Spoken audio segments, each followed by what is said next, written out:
Dear students, welcome to Superior Group of Colleges, Dera Ghazi Khan. Students, हम previous lecture से preparation of alkanes को पढ़ रहे थे, तो आज का भी हमारा लेक्चर जो है उसी के अकॉर्डिंग है। आज के हम लेक्चर में कुछ मजीद मेथड्स पढ़ेंगे कि हम अल्केन्स को कैसे प्रिपेयर कर सकते हैं। की कॉन्सेप्ट्स हैं बेटा आज के हमारे लेक्चर के। Kolbe's electrolytic method from aldehydes and ketones, जिसके अंदर हम लोगों ने डिस्कस करना है बेटा क्लेमेंसन रिडक्शन और वोल्फ किशनर रिडक्शन को।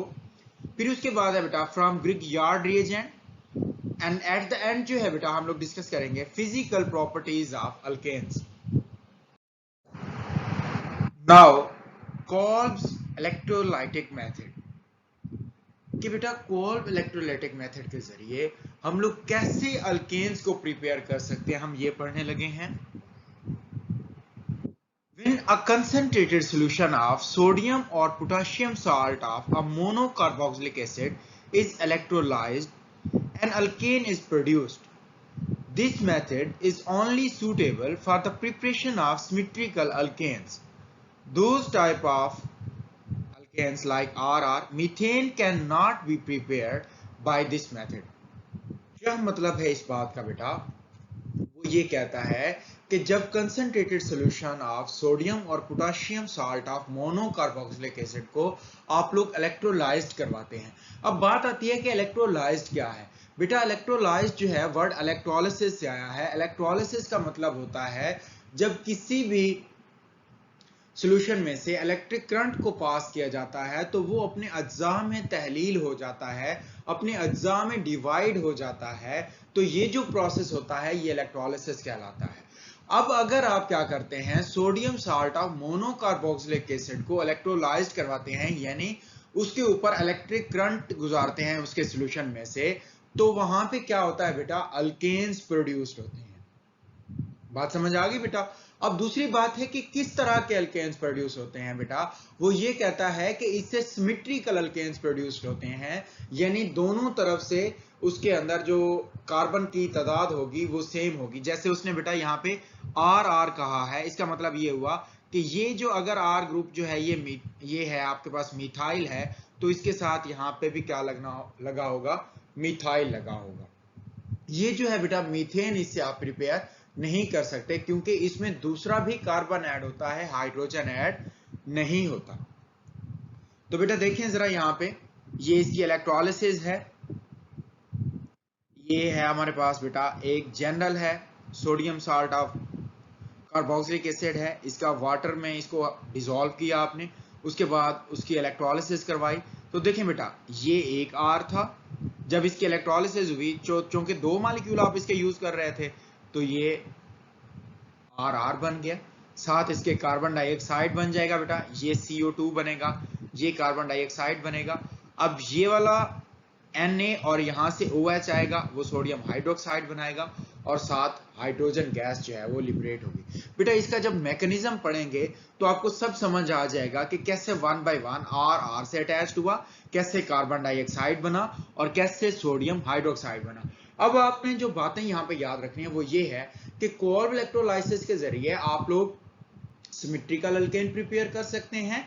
और फिर दूसरी बात क्या है कि इसके अंदर जो है आप लोगों ने इलेक्ट्रोलिसिस करवानी है मोनोकार्बोक्सिलिक एसिड की, sodium salt of monocarboxylic acid या potassium salt of monocarboxylic acid. Next है बेटा इसका मैकेनिज्म है।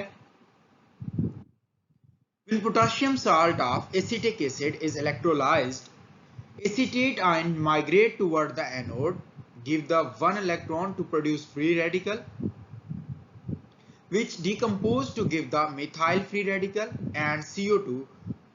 Two such methyl radical combine to give ethane.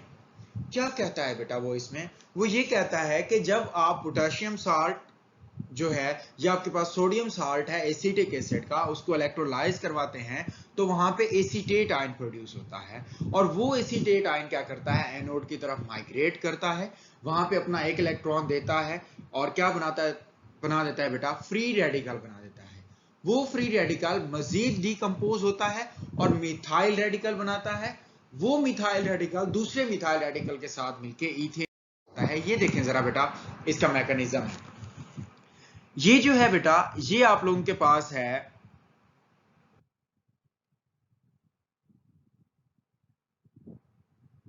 Potassium salt of acetic acid. इसको क्या है बेटा, जब आपने वाटर के अंदर डिसॉल्व किया, जब आपने इसको वाटर के अंदर डिसॉल्व किया तो ये अपने आयंस में तहलील हो गया।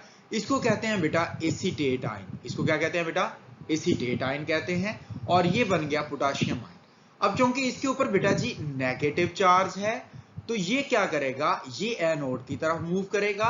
और इसके ऊपर चूंकि पॉजिटिव चार्ज है, ये क्या करेगा बेटा, कैथोड की तरफ मूव करेगा। अब यहां पे ये क्या करेगा बेटा, ये एनोड के ऊपर आके अब ये अपना एक इलेक्ट्रॉन दे देगा। अब चूंकि ये दो हैं, तो जब ये एक मॉलिक्यूल एक दे रहा है तो दो कितने देंगे, दो इलेक्ट्रॉन्स दे देंगे बेटा। अब यहां पे क्या बन गया बेटा, एसीटेट फ्री रेडिकल बन गया। क्या बन गया, एसीटेट फ्री रेडिकल।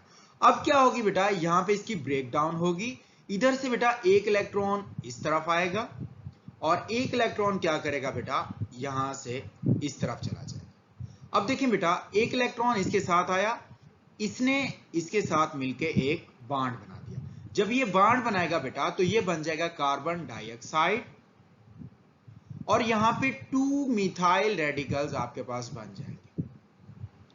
ये जो दोनों मिथाइल रेडिकल्स हैं बेटा, आपस में मिलेंगे इस तरीके से, ये इधर और यहां से बेटा ये इधर। ये दोनों जब मिलेंगे तो आपस में क्या कर देंगे, ये ऐसे बॉन्ड बना देंगे। तो ये जो है बेटा इथेन बन जाएगा। ये तो था बेटा एनोड के ऊपर कि आपका इथेन बन गया।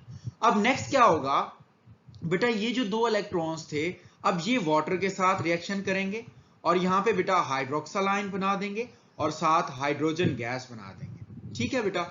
अब ये वाला OH नेगेटिव जो है, ये रिएक्शन करेगा ये 2K पॉजिटिव जो था उसके साथ, और साथ बना देगा पोटाशियम हाइड्रोक्साइड। तो ये है बेटा इसका मैकेनिज्म जिसको हमने अब डिस्कस किया है। क्या है कि एसीटेट बनेगा, एसीटेट एनोड पे जाएगा, उसकी वहां पे वो एक रेडिकल देगा, यानी एक इलेक्ट्रॉन देगा, दो मॉलिक्यूल हैं तो दो इलेक्ट्रॉन वहां पे देगा, तो ये एसीटेट फ्री रेडिकल बनेगा। अब ये फ्री रेडिकल जो है बेटा दोबारा डिकम्पोज होता है, वहां पे कार्बन डाइऑक्साइड बनती है हमारे पास, और साथ क्या बनता है बेटा, मिथाइल रेडिकल बनता है। ये मिथाइल रेडिकल्स जो है बेटा आपस में कंबाइन होते हैं और मीथेन बना देते, इथेन बना देते हैं। और इस तरीके से ये जो दो इलेक्ट्रॉन्स थे वाटर के साथ रिएक्शन करेंगे, हाइड्रोक्सिल आयन बनाएंगे और हाइड्रोजन बनाएंगे। हाइड्रोजन जो है बेटा ये ऐसे लिबरेट हो जाती है ऊपर। इसी तरीके से यहाँ पे 2OH और पोटाशियम आपस में रिएक्शन करके पोटाशियम हाइड्रोक्साइड बना देते हैं। तो ये था मैकेनिज्म बेटा कोल्ब इलेक्ट्रोलाइसिस का।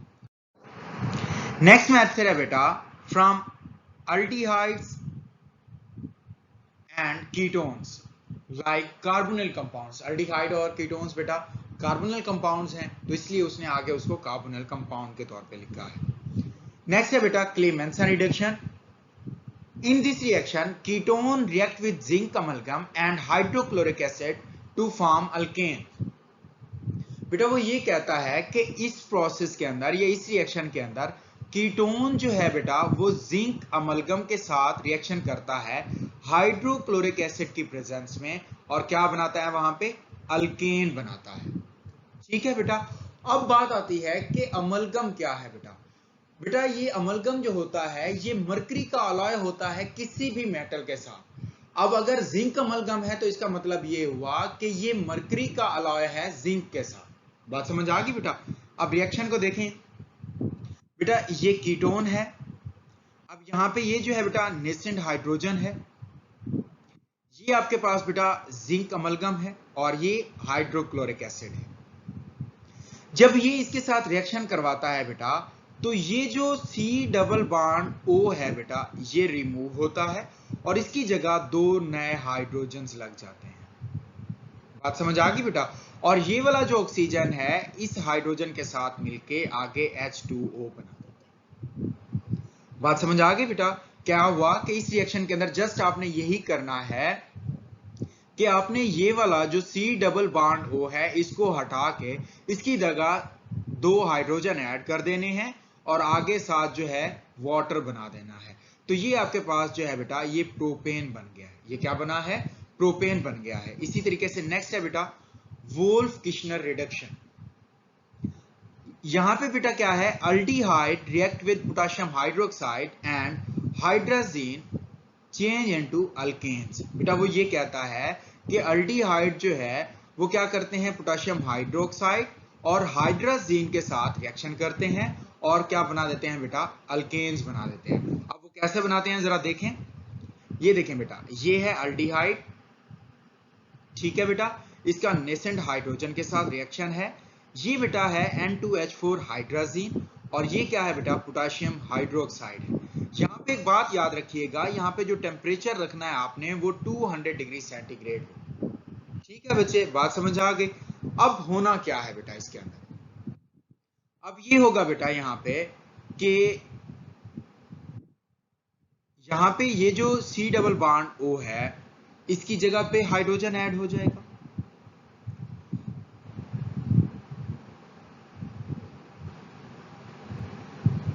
ठीक है बेटा, और इस तरीके से जो है आपके पास फिर दोबारा अल्केन्स बन जाएंगे जो कि क्या है? हमारा फाइनल प्रोडक्ट है।